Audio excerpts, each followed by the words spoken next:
Tak ahoj, já jsem se právě zbudil, ale popíšu vám, jak to tady nějak funguje. Takže, jak vidíte, tak jsme na pláži. Je to 1/4 pláž toho celého rezortu, protože rezort se skládá ze 4 částí. Tohle je tedy část Blue Domes, tady kde jsou ty lehátka s matračkami. Tak, tamhle dál kousek je bar a místo, kde dělají gyros.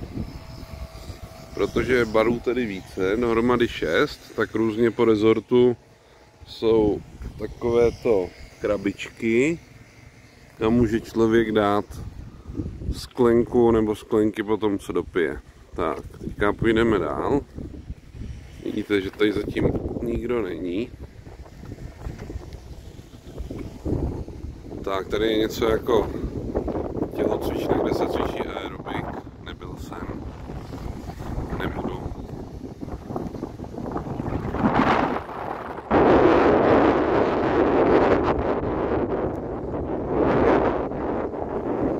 Tak a tady je první zajímavost. Tady jsou vedle sebe 4 restaurace. Italská, možná to vidíte dovnitř, ten nápis. Vedle mexická, vedle asijská, vedle řecká. Ty restaurace fungují tak, že stejně jako všechno ostatní tady je to all inclusive, to znamená, že se tam neplatí, ale funguje to tak, že si člověk může jednou za týden pobytu udělat jednu rezervaci. To znamená, že tam nelze za jeden týden jít víc než jednou. Cestou dál vidíme ještě 2 další restaurace a to jsou právě díky těm rezervacím jsem posílal ty fotografie toho jídla, protože jsme tam takhle byli a na těch lístcích nejsou ceny a člověk nemá možnost se tam zarezervovat mimo ten povolený počet rezervací. Takže kdyby tam chtěli jít za peníze, tak nemůže, protože tam stejně nejsou ceny. Tak, teďka už jdeme směrem nahoru. Cestou nahoru uvidíme několik bazénů. Ty bazény mají společné to, že vždycky na kraji je napsána hloubka. Takže tenhle má například v tomto bodě 1,40 m, což je shodou okolností o pár centimetrů méně než mají holky.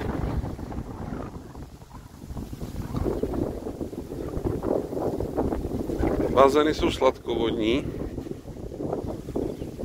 na rozdíl od toho, kde jsme byli minulý rok, takže člověk aspoň není ulepen. Dneska teda poměrně fouká, ale byť je teďka 7 hodin ráno, tak je teplo. Tak, my bydlíme tam, ukažte, tam, výborně.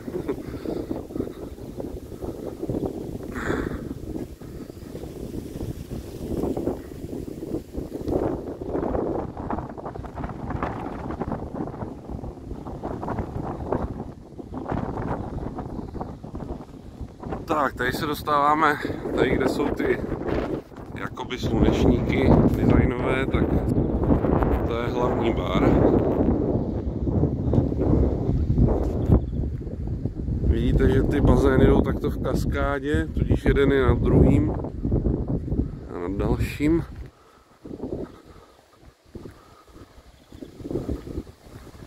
Vedle baru, který jsem vám posílal z jednoho krátkého večerního průchodu, jsou další 2 restaurace a fungují opět úplně stejně. To znamená, člověk si do nich musí udělat rezervace dopředu. Pokud by tady byl 14 dní, tak může do těch restaurací 2krát, tak to jenom jednou. Jinak bar je otevřen asi od 8 do 1 do noci. Těch barů je tady celkem 6, jsem napočítal. No, tento je hlavní. A i večer tady nejsou až tak velké fronty. Mají tady mojito, piña coládu a dalších asi 20 drinků. Musel bych vám vyfotit menu. Tak, potom, jak jsou tady ty restaurace, tak v jedné z nich, tady, jsme byli na branči, to bylo opět možnost rezervovat jednou na týdenní pobyt. Tak a potom tady jsou 3 domečky. První z nich je Sweet Corner, neboli cukrárna. Druhý je American Street Food a třetí je zdravé jídlo. Takže cukrárna, fast food a zdravé jídlo, ty budou otevírat na mě za hodinu a ukážu vám, co v nich mají potom. Tak. A jdeme dál, jdeme dál. Tak, tady je bazén, kde tráví holky nejvíc času, protože je tady výřivka. Těch lehátek je tady docela velký počet, ale některá místa jsou lepší než jiná, například tady u té výřivky, proto je potřeba tady zhruba po 8 dát si ručníky, jako už tam někteří udělali, aby vám to nikdo nesebral. Tenhle bazén má 1,37 m a výřivka víří. Tady je dokonce 1,33 m. Takže tady trávíme většinu času, navíc je to blízko tomu hlavnímu baru. A oni tady v nepravidelných těch obsluhují, že někdo přijde a zeptá se, co chcete. Tak, a tady už se blížíme k hlavní budově.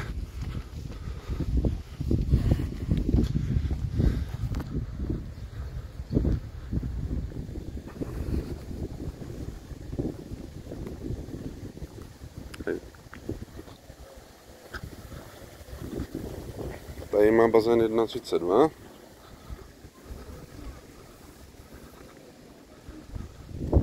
Já se pokusím podívat dovnitř, jestli už není náhodou otevřeno na snídani. Myslím si, že bude, i když 7 jsme tam nikdy nebyli. Popravdě.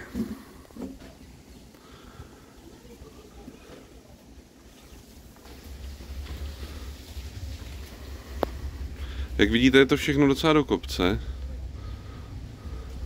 Takže i když člověk se nepohybuje tak moc, jak si myslí, tak máme každý den 15 000 kroků.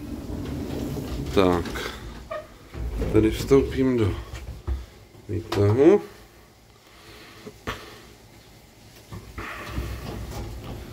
A zkusím natočit rovnou tu snídaňovou nabídku v nějakém nepřetržitém záběru.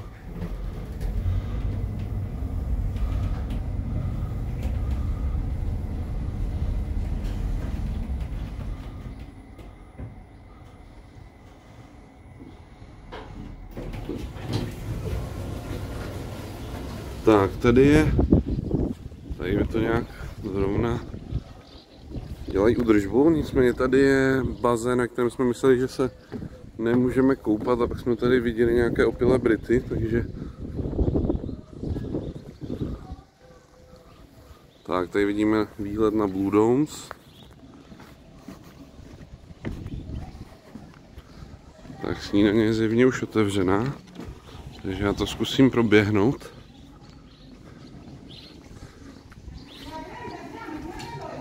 A pak to video ukončíme. Tak asi byl v noci nějaký problém, protože to jsou tady všude ručníky s vodou.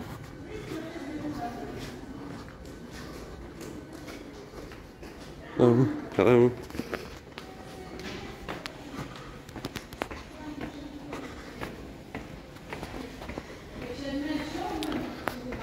Má pravdu. Tohle tady nebylo. Tak.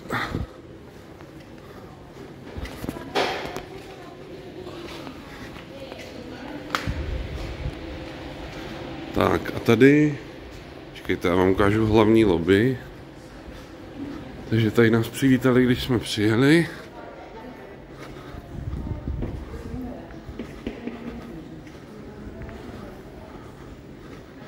Z letiště nás přivezlo auto, protože jsem nerezervoval tentokrát přes cestovku, ale přímo přes web hotelu. A Tady už je vstup do hlavní restaurace, takže já se ještě rychle pokusím natočit nějakou snídaňovou nabídku. Bude-li už kompletní a pak půjdu za nima je zbudit. Ta restaurace je otevřená 4 hodiny na snídani, 4 hodiny na oběd a 4 hodiny na večeři, takže prakticky pořád. Do toho na pláži je ten gyros a pizza a do toho tam jsou ty 3 domečky vedle hlavního baru, které mají otevřeno asi od 8 do 8.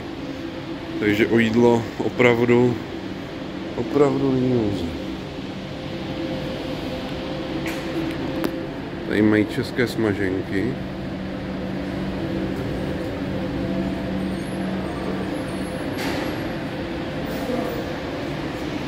Fazolky. Ale je něco jako šunkafleky se zeleninou.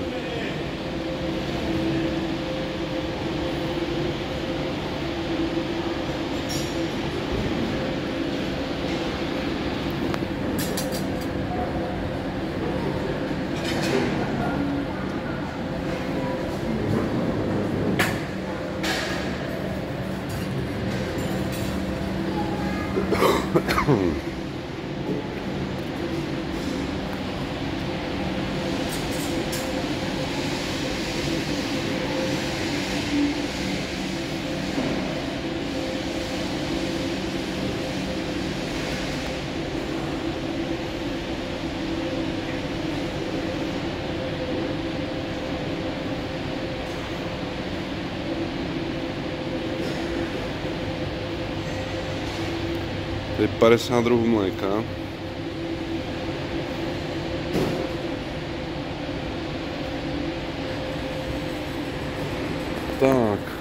Takže já to ukončím. Doufám, že jsem to natočil hodně, 12 minut, tak snad tam budu trošku slyšet. Možná to ukončím záběrem z terasy.